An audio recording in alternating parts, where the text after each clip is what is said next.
मित्रों, भगवान राम जब सीता का त्याग कर दिए, उसके बाद कुछ ही दिनों के बाद महाराज जनक मिथिला से अयोध्या आए। जनक को आने का समाचार सुन करके ही महाराज राम का चेहरा उड़ गया। अब क्या किया जाए, जनक को हम कैसे फेस करेंगे। ये कहानी अंत तक सुनने के लिए वीडियो के लास्ट तक बने रहें। बड़ा ही अच्छा कहानी है। हुआ यह कि सीता जब घर त्याग करके वन जाने लगी तो जनक महाराज को पत्र लिख करके अपने दासी के द्वारा भेजी थी कि हम अयोध्या का त्याग कर रहे हैं, श्री राम हमको त्याग कर रहे हैं, हमारे कारण राज्य में उनका बहुत बदनामी हो रहा है, बहुत लोग हम पर में गलत अफवाह लगा रहा है, जिस अफवाह से वो परेशान हैं। लोग उनको यही सलाह दे रहे हैं कि अब सीता का त्याग कर दीजिए, और वह हमें त्याग करने के लिए तैयार नहीं है। इसलिए राम बहुत बड़ा दुखी रह रहे थे। हम बहुत प्रयास किए उनके मन का बात जानने का, वो हमसे कुछ नहीं बतला रहे थे और बहुत दुखी रह रहे थे। इसके बाद हम अपने गुप्तचर से राज्य में पता करवाए तो पता चला कि जनता हम पर में बहुत आरोप लगा रहा है, जिसके कारण प्रभु राम इतना दुखी हैं। जनता उनको त्याग करने के लिए कह रहा है और वह त्याग हमें करना नहीं चाहते हैं, इसलिए वो बहुत दुखी हैं। तो मैंने निर्णय लिया खुद कि हम अयोध्या छोड़ करके वन में चले जाएंगे। हम अयोध्या छोड़ने के लिए एकदम तैयार हैं। आपसे ये अनुरोध है कि आप अयोध्या न आवें। यदि राम से कहीं भेंट भी हो तो इस बारे में कुछ चर्चा नहीं करें, ये मेरा कसम है आपको, क्योंकि वे बहुत दुखी हैं और उस पर से अगर आप कुछ पूछेंगे तो वह टूट जाएंगे, उनको बहुत ज़्यादा तकलीफ होगा। इसलिए आप कभी पिताजी उनसे कुछ नहीं पूछिएगा और न ही अयोध्या आप आइएगा। हाँ, किंतु एक स्थिति अगर बन जाए कि अगर हमारे जाने के बाद राम अगर अपने को नहीं संभाल पाएंगे, वह बहुत हतोत्साही और उदास हो जाएंगे, अगर वो संभाल नहीं पाएंगे तो आप आकर के उनको संभालने का काम कीजिएगा। मेरे बारे में और कोई जिक्र नहीं कीजिएगा कि आप उनको संभालिएगा, उनको धैर्य बनाइएगा कि जिससे वह चिंतित न हो, हमको भूल जाए। आप इसका प्रयास कीजिएगा। इन दोनों बात के लिए मेरा कसम है आपको, आप सिर्फ इतना ही कीजिएगा। तो महाराज राम बहुत टेंशन में रह रहे थे। वे नीचे में घास के बिछावन करके सोते थे, खाना पीना छोड़ दिए थे, कंदमूल खा करके ही अक्सर यहाँ रहते थे या बहुत साधारण खाना खाते थे, बहुत दुखी रहते थे, राजकाज करते थे, सब कुछ करते थे, जनता के बीच में सामान्य भाव में रहने की कोशिश करते थे कि भीतर से टूट चुके थे।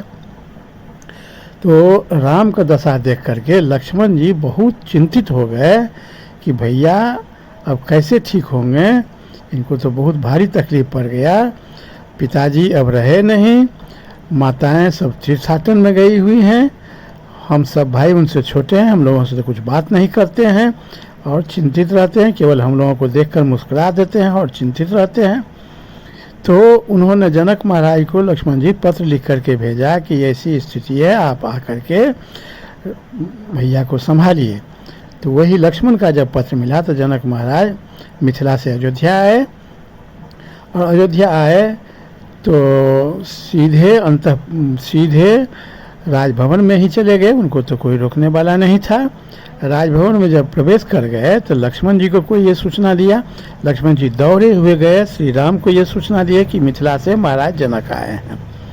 जनक का नाम सुन करके श्री राम बहुत ही चिंतित हो गए कि उनका हम कैसे सामना करेंगे, उनको हम क्या जवाब दे सकते हैं। या आपके बेटी को हमने घर से भगा दिया, उनको हम क्या जवाब दें। राम बहुत चिंतित हो गए। खैर मिलने तो जाना ही था, गए वहाँ से मिलने के लिए। जनक महाराज ने कहा कि बाहर में कोई बात नहीं होगी, चलिए आप अंतःपुर में चलिए, वहीं हम लोग बात करेंगे। सीधे भगवान राम का जो रूम था वहाँ आए तो वहाँ की व्यवस्था देख करके और वह बहुत उदास हो गए। देखिए कि नीचे में घास का बिछावन बिछा हुआ है, प्रभु श्री राम वहीं नीचे में सोते हैं। पता चला था कि खाना वाना भी छोड़े हुए हैं, कंदमूल सब खा करके ही रहते हैं, बहुत कष्टमय ज़िंदगी बना लिए हैं अपना। राजकाज करते हैं और जब उससे फ्री होते हैं, घर आते हैं तो बहुत तनाव में रहते हैं। तो ये सारी स्थिति देख करके महाराज जनक बहुत चिंतित हो गए। उन्होंने राम से कहने लगा कि राम, हमारी बेटी तुम्हारे राजवंश का, तुम्हारे परिवार का, तुम्हारे राजगद्दी का इज्जत नहीं गिरे, इज्जत बढ़े, इसके लिए बहुत बड़ी बलिदान दी है और उस बलिदान को तुम व्यर्थ करना चाह रहे हो। सीता का बलिदान कम से कम व्यर्थ नहीं करो, सीता के लिए ही तुमको इतना करना चाहिए।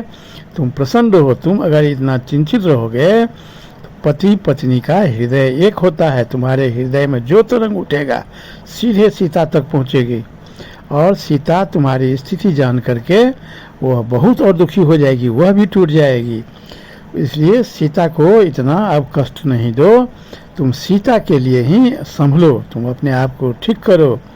जो कुछ विधना लिखे रहते हैं होता तो वही है, इसमें तुम्हारा तो कोई दोष नहीं है, सब ईश्वर के हिसाब से हो रहा है। इसलिए तुमको इतना चिंता करने की ज़रूरत नहीं है और हमारे बेटी की ओर से तुम कोई चिंता नहीं करो। सीता को हम जानते हैं, सीता बहुत ही स्वाभिमानी है और वह बहुत सबल है। उसके सबसे बड़ा बल पतिव्रत धर्म है। पतिव्रत धर्म को इस ढंग से पालन करती है कि वह तुम्ही को देवता समझती है, तुम्हारा ही पूजा करती है, तुम्हारे अलावा कुछ नहीं जानती है।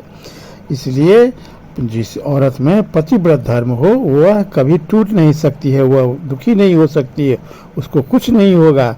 इसलिए उसकी ओर से तुम चिंता हटा करके तुम प्रसन्न रहो, इसी में सबका कल्याण है।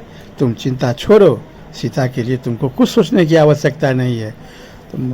हम नहीं आते, सीता हमको उसी रात पता चल गया था, क्योंकि सीता हमको चिट्ठी लिखी थी और चिट्ठी का सारा विवरण बतलाया, चिट्ठी दिए पढ़ने के लिए कि पढ़ करके देख लो।